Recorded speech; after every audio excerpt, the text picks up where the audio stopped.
Yo, it's your boy.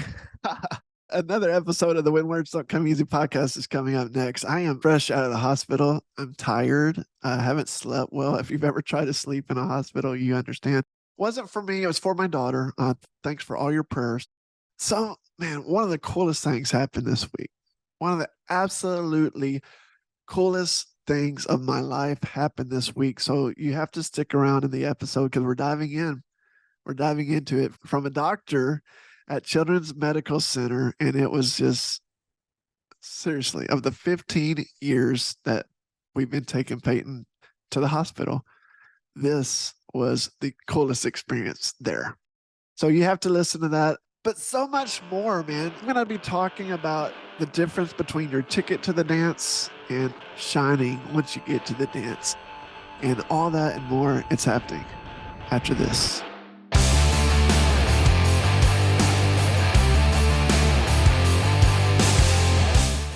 Welcome back to the When Words Don't Come Easy podcast. My name is Andy Howard, and I am so glad you're here. This podcast is about hope, and that's what I really want it to be about. I always want to be pushing you to hope. Sometimes it'll be very spiritual. Sometimes it'll even just be about the day-to-day, but more times than not, in fact, every episode will always be pushed towards some form of hope. And today's no difference. I'm excited to be back. I've been in the hospital for a while with my daughter. A lot of you have been following on social media, and your prayers, your kind words, all the calls, all the texts, all of it. We're forever grateful. And she's home. She is home. In fact, I had something so cool happen this time around. And that's why I couldn't wait to get back on the podcast, because I wanted to tell you about it. So stick around to the end. It's one of the coolest stories of ever. We've been going in and out of the hospital for 15 years now. She's a little over 15, in same hospital right there in Dallas Children's Hospital, Children's Medical in Dallas. Anyway, something so special happened, but I don't want to get off subject because I rabbit trail a lot and I will get off my notes. And I'm going to try to stick to my notes as much as possible, because I really feel like everything is for a divine purpose today, for a reason. In fact, you're watching this particular episode or listening, however you're consuming this podcast, for a reason. And I don't take that lightly. I've been praying for you. I've been praying for my listeners. I've been praying for the people who I get to speak to or preach to at upcoming events, at conferences, at churches. And I have no doubt that you're here for a reason, for a special reason. And so we're going to jump into it. I'll never forget, dude. My junior high experience, that I don't know why I thought of this morning, but I remember a friend of mine named David. I won't say his last name because and it's not his fault by any means, but he's still friends today. But for any means, his name's David. And all he did was he bought my ticket. He bought my ticket to the dance. So we had this junior high dance, $2. I didn't have $2. And so one, I wasn't going to go because it's a dance. Number two, I'm not going to go because I don't have $2. And after school, one day, he's like, dude, you got to go to the dance. I'm not going to the dance. One, I don't even have any money. And he's like, I got you covered. I got you. So he paid my $2. And what he didn't know, though, is I was raised, please hear my heart. I'm so grateful for my upbringing. I was raised from a very strict upbringing. In fact, my mom and dad, if they would have known that I was staying after school to go to a dance, it wouldn't have been good. Wouldn't have been good at all. Let me finish the story. At that particular time, we were very strict on our beliefs, and dancing or going to dances was something we didn't do as Christians. Yeah, I know. So imagine today, and I'm grateful for it. And I think, looking back, there's some things I've realized. We work out our salvation with fear and trembling. I believe that's what's in the word. And there are some things that were probably a little legalistic. I was too strict on, like, you can't do that. Like, I always thought, and this is just the honest truth, I always thought that God was like sitting in heaven with this giant sledgehammer or just this huge eraser. It was like every time I screwed up or made a mistake, that he was ready to just erase my name from the book of life. Like, okay, Howard, you're out of heaven again today. Oh, you're back in heaven today. You did something good. Nope, you're out of heaven today. And I didn't understand or appreciate grace. And at the same time, that doesn't mean you have this like license to sin. That's not what his grace is for. But at the same time, we don't cheapen his grace by thinking that we, for some reason, are just so bad that everything God did, everything Jesus did by dying on the cross for you. This is a whole nother podcast. But anyways, everything he did for you, you could somehow be the only one not worth dying for. And anyways, so that's my thoughts. So I wasn't supposed to be at the dance. And remember, junior high, it's so awkward. It wasn't even a dance anyway. There's a reason why it was only $2 to get in. I mean, the budget was very small. I think we had 3 balloons in there in a dark room. You had Boys to Men playing on a sound system and maybe a few, I can't remember who else. The girls were on one side of the cafeteria. The boys were on the other side hanging out. There was no dancing even going on, even though it was a dance. It was a danceless dance. Are you with me? Do you remember this? I don't know if this was how it was at your junior high dances, but at least that's where we came from. That's what it was. Until someone finally got bold enough to dance. And here's the thing. You were created to shine, not to sit on the sidelines. You were created to dance. And what I'll never forget, though, is at some point I don't know how far into it, when I started finally getting comfortable and thinking I may actually get away with this, because I don't remember why I called mom and told her to pick me up later. But at some point, I start hearing these heels hitting the tile floor outside the cafeteria. And did your parents have a cadence to their walk? Like you knew just by the sound of their walk who it was? Like, or is that just me? Or maybe it was my guilt starting to pile up. I don't know. But I knew my mom was there. And sure enough, cafeteria doors swing open and it's mom. And we make eye contact and she says, puts her finger up like, come on, it's time to go. We only live like 2 minutes from the school, not even that far. And that 2 minute felt like 30 minutes. I mean, it was the longest ride home. I was scared to death. And they loved me. I wish I could go back and relive just from when you're young and you're so scared and you think you do the wrong things. If I would have known how much my mom and dad loved me, and they always loved me, but just as a kid, you don't see that. Like if I could see it through parents' eyes now, was she disappointed in the fact that I lied to her? I told her I had like a school project or something instead of the dance because I was scared to say, if I would have just said, I'm going to go to a dance, she probably would have said, hey, go to your dance. But I lied to her first, and then she caught me at a danceless dance, if that makes sense. Anyways, what I didn't know then, and this is the point of this whole podcast, I'm going somewhere with this, so hang in with me. But the ticket that gets you to the dance, right? It's the ticket that gets you to the dance. But once you're there, you were created for so much more. So my friend, he sponsored the $2 to get me to the dance. But once I get there, it's on me. And I was created for so much more. There's this dude, and I know you know, but I'm a huge sports guy. It's my favorite time of year, man. Football season has started. My team broke my heart yesterday again. That's normal. But also my other team won because it's the Major League Baseball playoffs. And the Rangers won yesterday, are up 1-0 on Baltimore in the ALDS. And by the time I do another podcast, who knows, they may be eliminated. But for now, I'm riding high. But there's this kid named Evan Carter. He's like the golden child. For those who follow the Rangers, know he has been the future. Like they've talked about it. He started this year in A-ball, which if you know anything about Major League Baseball, in the minors, before you can get to the major leagues, well, they have like a bunch of stuff before A. I don't even know. It's too many to keep up with, like developmentally, high A ball, I don't know, other stuff.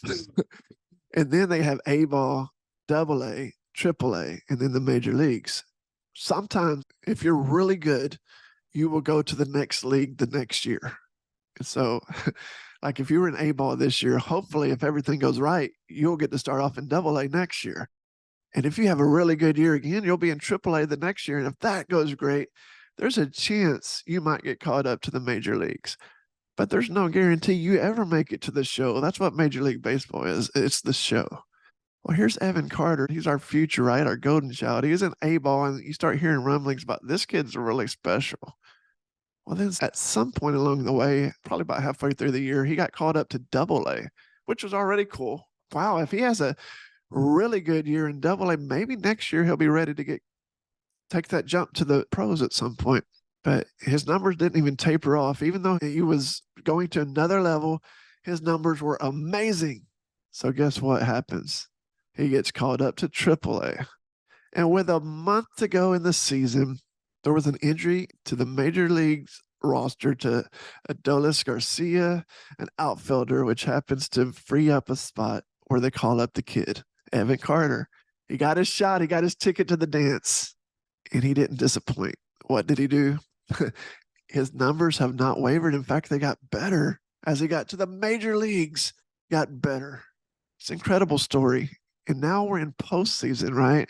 And it used to be when he first got to the major leagues, they were like, this kid's coming off the bench every now and then, giving guys rest. He's just an emergency outfielder till our other guy got healthy. Garcia is healthy now and back in the starting lineup, but Carter did so well that he found a spot in the starting lineup as well. In fact, he keeps moving up in the lineup because he's doing so well. In fact, how well is he, you may ask? He is one of two people. That's pretty good. Baseball's been around a long time. It's called America's pastime because it's been around a long time. Evan Carter is one of two people to ever start off in the postseason reaching base 9 out of 10 times. He actually expanded at his next at bat and got another hit. He's 10 out of 11 now. And I don't know if he's the only guy to go 10, 11. I don't know. I'm waiting for the announcers to update that and tell me. But that's pretty awesome. But here's what's cool, y'all. Here is what is so awesome about Evan Carter. Where are you going with this? That's his ticket, right? Major League Baseball is his ticket. But what he was created for was to share about Jesus. And this dude is a Christian, man. He is a Christian.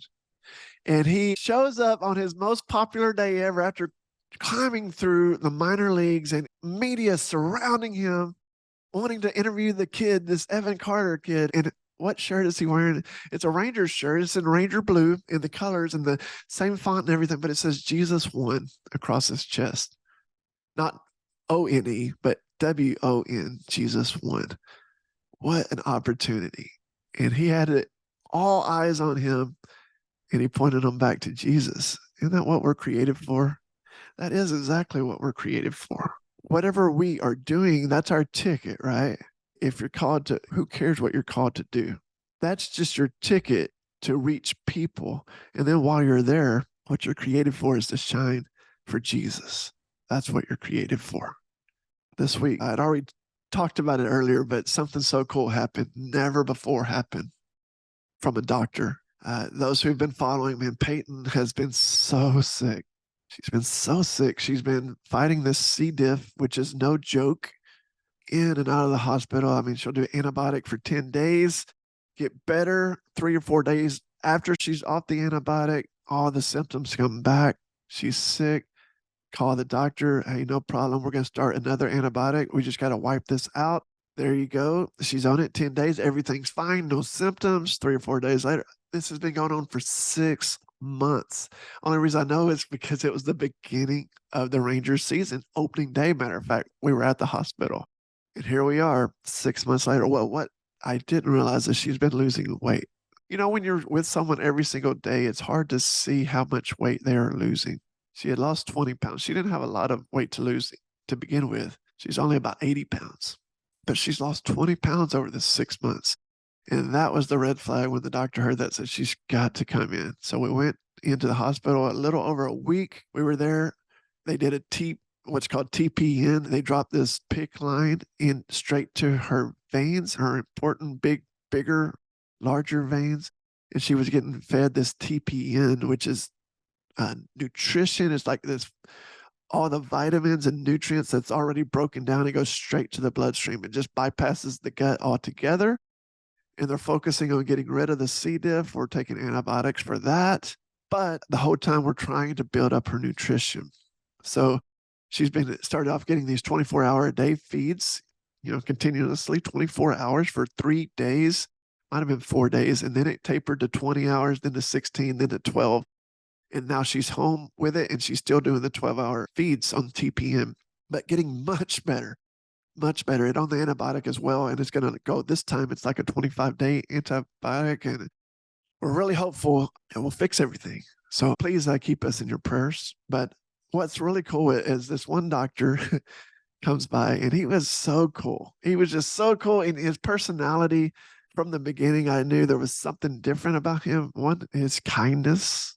And the Bible talks about fruits of the Spirit. Even one day, there's like this beep that I could not get to shut up on these machines. And I had hit the nurse button and she was on her way and I couldn't figure out how to silence it. And it was like driving me nuts. And he comes walking in and I didn't even realize who he was at first.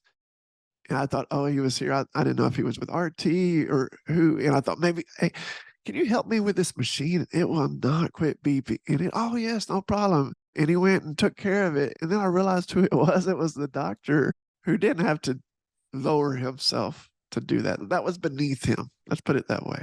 He didn't blink an eye or say, do you know who I am? Or any of that. It was full of such humility and the fruits of the Spirit. I knew this dude was a Christian before he ever stood up on a pulpit and preached a 3-point sermon and said, look at me, I'm a Christian. You could just feel it in his spirit, the way he did things. And what's wild is I was wearing my NF hat, singer, love him, rapper, singer, and still hadn't really, didn't even think much about it. But as he was leaving, he said, hey, I like that hat. What's the NF stand for? And I thought, oh, he's a rapper. He's a singer. Didn't say nothing more than that, but he knew NF is a Christian. He's a mainstream rapper. He sings a lot of his songs are Christian songs, and some are just really cool, awesome songs. One thing I love about NF, he's overcome depression himself. So a lot of his songs are about the mental health struggle, and I relate to him so much. But many of his songs also point people to Christ. It's so cool. So anyways, he knew that, but he was looking for a small door to share the gospel with me. And then he said, are you a Christian? That was it. That was the little door where he could ask. And I said, oh, yes, I am. He said, I thought so. And he knew the hat, but that was it. That was the door he needed. He said, well, here's something cool. I don't say this to everybody, but since you are a Christian, just wanted you to know, I pray for all my patients. I pray for all my patients I meet and for their parents and for their doctors, because I pray for them. And he was grateful for all the medical help. He was grateful for all the stuff that we've learned as humans. We're doing our best to learn the body, but at the same time, he was the first to give all credit and glory to God. And it was the coolest thing. He said, would you mind if I pray for Peyton? And I said, yeah, I would love that. And he said, well, I will come back before y'all leave. I'm going to come back and I'm going to pray for you and for Peyton. And I thought, oh man, that's awesome. And he left. And I thought, didn't think much about it, but just that alone, I thought was amazing.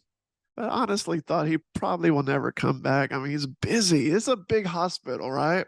Dallas Children's Medical Center. I mean, we were on the 8th floor and there's like 4 different elevators. So 4 different towers of floors of patients. And so big hospital. Sure enough, though, the following day, he shows up and says, hey, is now a good time? Would you guys mind if I prayed for Peyton? And I said, of course not, man. And he prayed this, not just this, there's nothing, please hear me. He doesn't judge your prayers. He judges your heart. And he doesn't care. Like a big word there, bonus word there. That was, your tone was great there. I love the big finish. Trying to be a little sarcastic, I guess, but trying to be funny. He don't judge that.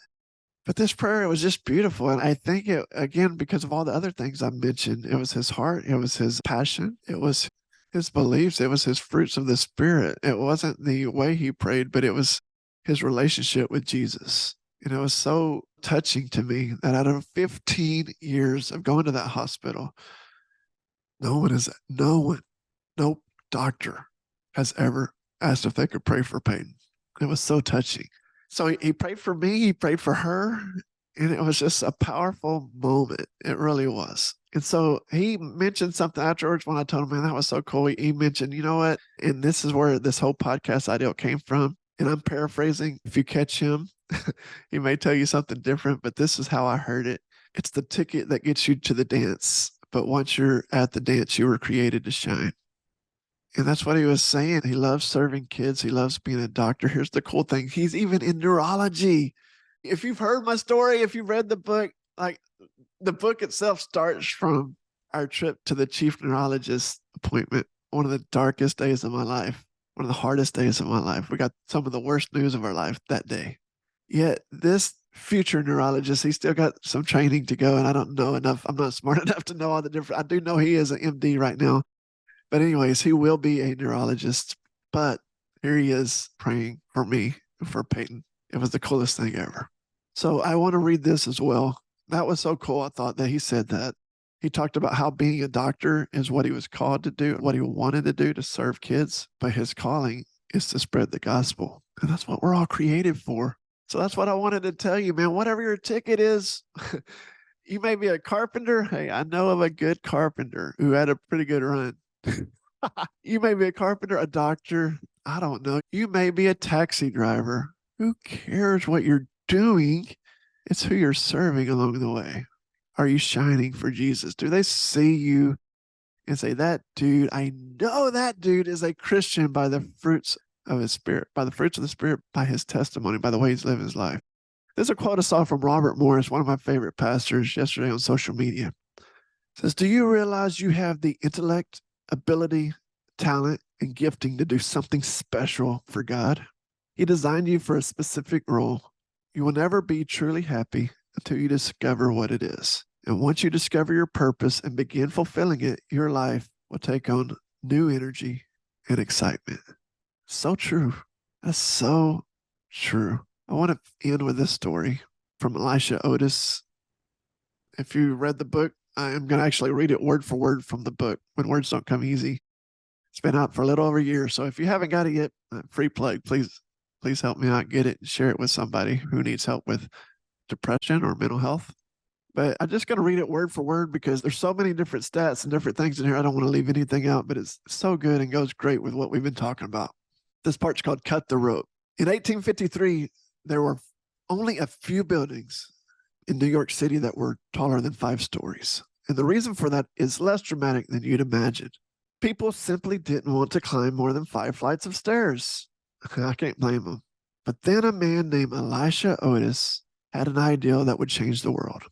He had been working in a Yonkers, New York bedstead factory that required moving heavy machinery between floors. He was concerned with what would happen if the support rope on the equipment elevator broke. So he devised a safety hoist to fix the problem. The hoist was a device made of steel wagon spring and a ratchet, and made sure that should the rope give way, the spring would catch and they keep the problem from plummeting down and crushing everything below. Nothing like that even existed until Otis came up with the device, since elevators weren't used much for other than equipment. But no one would believe his device could be trusted for use with people. Like most great ideas, they are seen as crazy and unthinkable ideals before they are seen as great ideals. Otis needed to demonstrate his ideal. So he found the perfect moment at the 1854 New York World's Fair. There on the stage, perched high above the gasping crowd in a makeshift elevator, he proved his ideal in the most dramatic way possible. He cut the rope. If his brake didn't work, he would plummet to his death in front of the audience. He might even hurt onlookers, but guess what? It worked. By 1908, there were 538 skyscrapers in New York City, and it's been said that the Otis Elevator Company moves the entire population of the earth every 3 days. In New York City alone, more than 3 million people ride in his elevators. I'm guessing Otis had some moments of significant fear during the whole process. Fear that he was wrong, fear that no one would listen, fear that his ideal would fail. But despite all the people telling him no, he didn't stay stuck. He saw the safety rope as the barrier between him and success, and he cut the rope. And that's what I want to end with today. What is keeping you from doing what you were called to do? Your ticket to shine, your rope that you need to cut, your fear.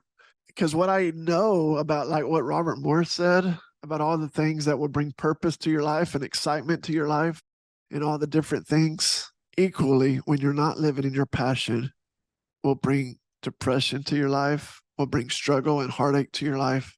If nothing else, you will live a mundane, boring life that you were not created for. So think about it for a moment. What's keeping you from going forward? What were you created to do? And then even if you found your ticket, you found your calling, you're doing what you're supposed to do, are you shining? Because again, you may be doing a certain field, but I can guarantee you, God didn't put that inside you just to do that field. He put that inside you so that you would shine for him. So I hope that makes sense for you today. I hope it's helped you. And if it has, please share this with somebody that God has laid on your heart, because I believe we were all created to shine. So thank you so much, and God bless. Hey, I hope you found that helpful. Maybe you've been indecision or been worried about where to go with your life, been wondering about what's next for your life. Maybe it's time to cut the rope.